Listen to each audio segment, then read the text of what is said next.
Bonsoir et bienvenue au 19h30. Voici les titres. Quelle est la contribution des bénévoles en matière de fluidité routière? Qui sont ces personnes et comment fonctionnent-elles? Nous aurons des réponses dans ce journal. Plus de 14 millions d'Angolais votent ce mercredi pour élire leurs députés lors des législatives déterminantes pour le choix du futur président. Ils régulent volontairement la circulation dans certaines communes du pays. Ils portent des chasubles. Eux, ce sont les bénévoles de la mobilité urbaine. Leur mission, assurer la fluidité routière en présence ou non des forces de l'ordre. Notre reporter, Georgette Ido Fofana, s'est intéressée à leur quotidien. Suivons son point.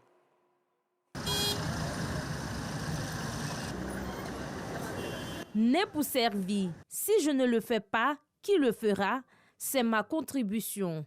C'est le slogan inscrit sur la chasuble de Nestor, bénévole régulant la circulation.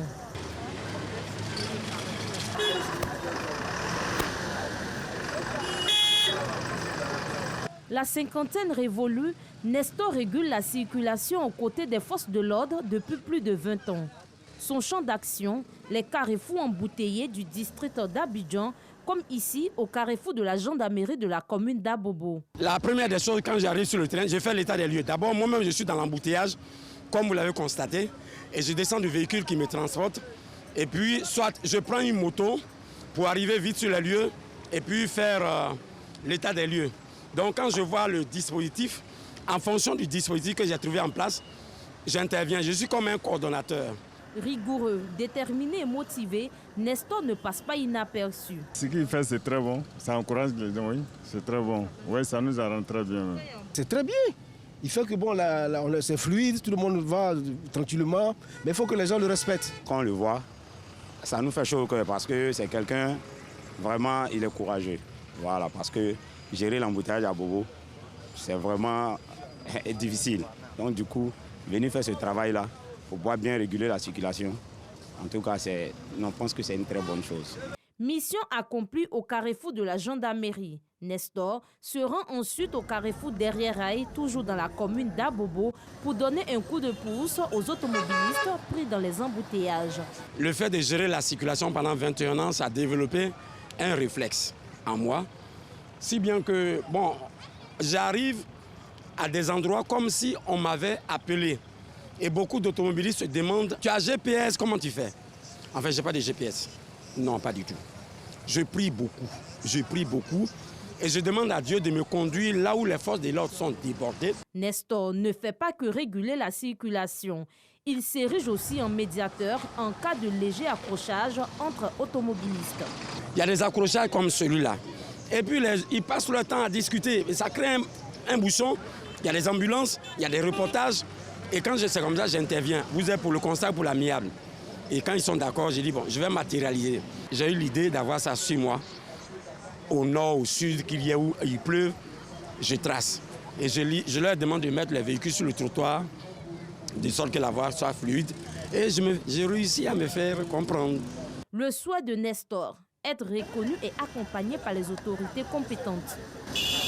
21 ans sur la route, c'est une partie de ma vie que j'ai consacrée à aider les autorités, la population. Il faut que chacun apporte sa contribution. Si je n'apporte pas un appui aux autorités, un appui volontaire, qui va le faire à ma place? Comme Nestor, Aristide, connu sous le pseudonyme de Beno, fait du bénévolat au carrefour du CHU de la commune de Yopougon. Il régule au quotidien la circulation routière. Un jour, j'ai décidé, j'ai acheté un sifflet, je suis monté, j'ai essayé de régler la circulation et je voyais que ça allait. Tous mes amis aussi ont vu, ils m'ont suivi et de là, tout est parti. Quand je fais avec le cœur, je ne demande pas d'argent. Voilà. Seulement quand ils sont convaincus, ils sont contents, ils me font des plaisirs, ils me font une petite gentillesse. C'est à ça que je vis en fait. Déjà, ce qu'on fait, c'est bon. Même si on a eu au moins un encadrement, vraiment, ça nous fait plaisir. Son geste est bien apprécié par les automobilistes et son entourage. Il réduit un peu les embouteillages et puis les gens le comprennent. Regarde si c'est bien, on l'encourage aussi souvent, on lui donne un petit jeton pour boire l'eau. Quand l'embouteillage gère le problème tranquille, En tout cas, il est à récompenser. Il y a longtemps, il est là. Il sort, il vient chaque jour que Dieu fait, il vient. Sauf les dimanches. Il vient très tôt le matin à partir de 5 heures. Il quitte son domicile et puis il vient ici. Voilà. Donc vraiment, ce que nous pouvons dire, c'est que l'État pense à ces gens de personnes-là. Voilà, qui les viennent en aide parce que ce n'est pas facile. Laisser sa famille et venir travailler comme il le fait là, vraiment, c'est quelqu'un qui a félicité, c'est quelqu'un qui a encouragé. Nestor et Beno, deux citoyens modèles, à l'image de beaucoup d'autres qui font passer les intérêts des autres avant leur propre intérêt. Un don de soi qui devrait inspirer plus d'un. Rendons-nous dans la commune d'Adjamé pour vivre l'ambiance qui règne au carrefour Liberté et Renault. Des carrefours théâtres de mauvais stationnement ou de stationnement anarchique, de bouchons. On y trouve également des chauffeurs indisciplinés et des commerçants qui occupent les chaussées. Cette atmosphère est surchauffée par le bruit des klaxons des véhicules. Pour vivre ces moments au quartier Liberté, suivons ensemble ce reportage de Joël Gosset. Carrefour Renault, commune d'Adjamé. Ici, le désordre règne en maître. Les chauffeurs de minicar, communément appelés Gbaka, réputés pour leur indiscipline au volant, en font à leur guise. Trop pressés, ces chauffeurs font des dépassements et sortent de leur voie sans crier gare, ce qui gêne la circulation et met à mal la sécurité routière dans cette commune qui abrite la plus importante gare routière du pays. Tenez, sous nos yeux, un accrochage entre deux minicars. L'un des chauffeurs prend la fuite.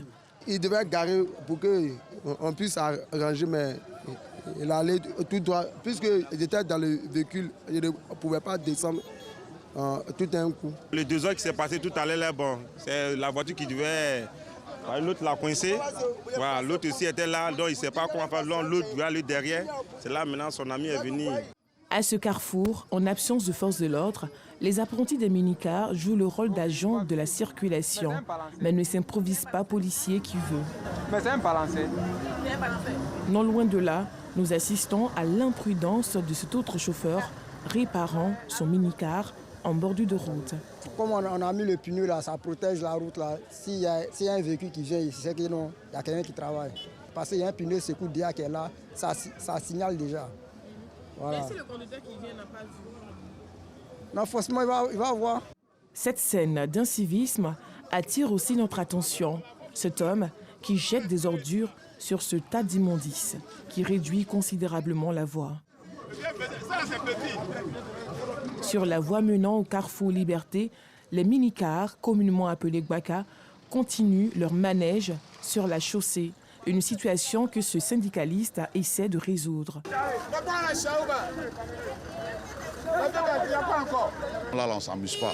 Tu chailles, chap, tu bouges, l'autre rentre. C'est rao quoi, tu vois, non? Souvent, ils garent mal, mais on se plaint. Nous-mêmes, là, on fait tout pour qu'ils puissent bien garer. Mais souvent, là, c'est les récalcitrants. Sur l'axe Adjamé-Liberté-Renault, les chauffeurs de minicar font fi du code de la route. Ils marquent des arrêts en pleine chaussée pour prendre des clients.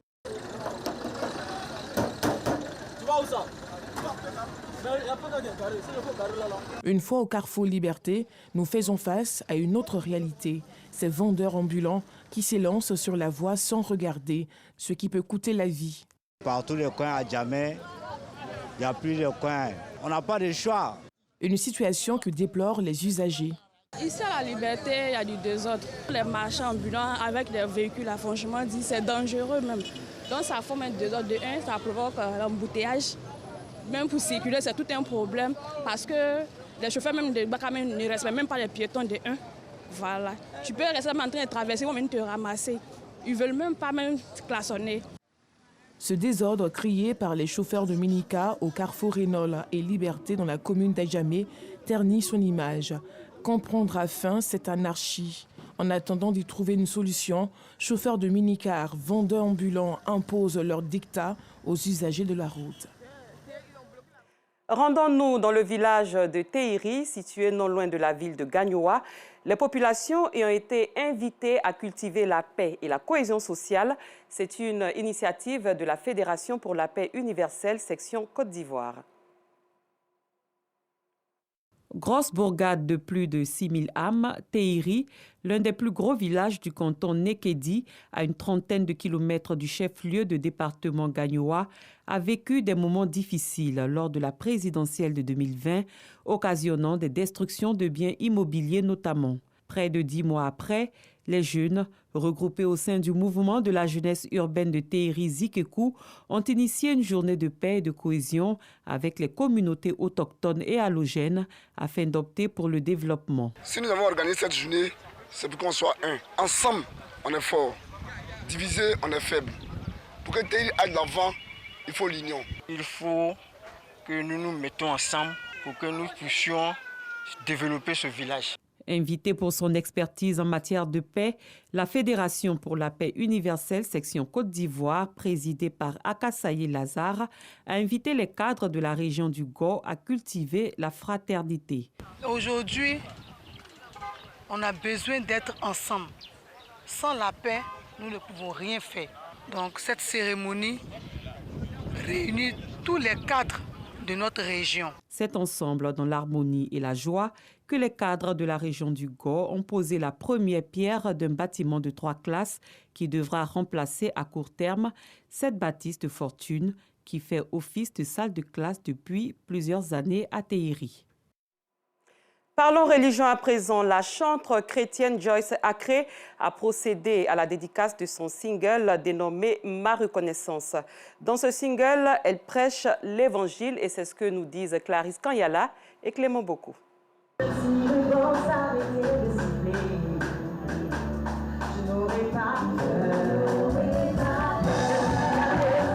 Ma reconnaissance est le nom du single de 4 titres de la chanteuse Joyce Acré. Fidèle de l'église Musac, la mission Le Salut en Christ, elle veut, à travers ce culte d'adoration, dédicacer et présenter officiellement son maxi-single. La dédicace, elle est pour le Seigneur. C'est comme un enfant qui vient de naître. Et l'enfant, il faut le dédier à l'enfant, il faut consacrer l'enfant à Dieu. Voilà. Et donc cette dédicace, c'est pour consacrer au fait les chants au Seigneur. Je dédie ces chants au Seigneur Jésus-Christ. Dans ce single, Joyce Acré prône des messages évangéliques afin de gagner le maximum d'âmes à Dieu. Une occasion pour le pasteur de l'Église d'exhorter les fidèles à vivre dans la paix et la communion fraternelle. La dédicace du maxi single de ma fille Joyce Acré, c'est un sentiment de joie qui m'anime. Le conseil que je peux donner à mes fidèles, c'est de suivre la voie de Joyce Acré et de servir le Seigneur. Et c'est ce qui est important. C'est en 2018 que Joyce Acré, de son vrai nom, Nogbu Acré Jocelyne, sort son premier album intitulé « Jésus m'a tout donné ». Toujours en religion, la communauté islamique Ahmadiyya a organisé récemment en Angleterre sa 56e convention annuelle Jalsa Salana. Au cœur de cette rencontre, la lutte contre le terrorisme, la paix et la cohésion sociale dans le monde, ainsi que la bonté et la générosité. Nous y reviendrons dans nos prochaines éditions. Les articles de seconde main, entendez les articles déclassés pour défaut, reconditionnés, réparés ou d'occasion font désormais partie du quotidien des populations. Certaines personnes les préfèrent pour leur coût accessible à toutes les bourses ou tout simplement parce qu'ils sont de bonne qualité. Nous retrouverons la commune d'Adjamé, précisément le quartier Renault, à la rencontre de ces vendeurs d'appareils de seconde main et ce sera dans nos prochaines éditions. Hors du pays, plus de 14 millions d'Angolais se rendent aux urnes ce mercredi à la faveur des législatives qui décideront du prochain président. Un scrutin qui s'annonce le plus serré de l'histoire du pays. Le parti au pouvoir du chef de l'État sortant est défié par une opposition qui promet des réformes socio-économiques et qui pourrait réexaminer les relations étroites entretenues jusqu'ici avec la Russie. Plus loin, le premier ambassadeur des États-Unis au Soudan depuis 25 ans a pris ses fonctions ce mercredi dans ce pays d'Afrique du Nord-Est. C'est un nouveau signe de détente dans les relations bilatérales depuis que Washington a retiré Khartoum de sa liste des États soutenant le terrorisme.